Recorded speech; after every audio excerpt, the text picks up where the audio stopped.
L1 visas are an excellent visa.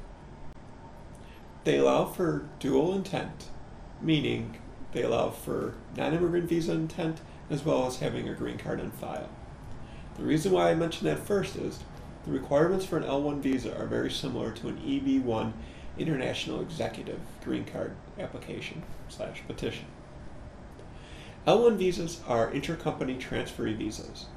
They require an overseas entity to come over to the United States and establish a joint venture or set up a subsidiary or some sort of affiliated or related company. The next step is to have an executive or a key employee of the overseas entity who's worked at that overseas entity for 1 out of the last 3 years. That overseas executive or key employee must then be transferred from the overseas entity to the U.S. entity or to the entity where there's a joint agreement or a subsidiary or a branch or something along those lines. L1 visas are good for up to 7 years.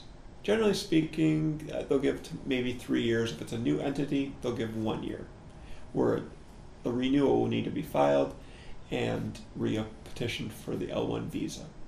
L1 visas require the employer to petition for the applicant. The processing time is generally approximately 2 months. However, premium processing is available where the government will provide a response within 15 calendar days.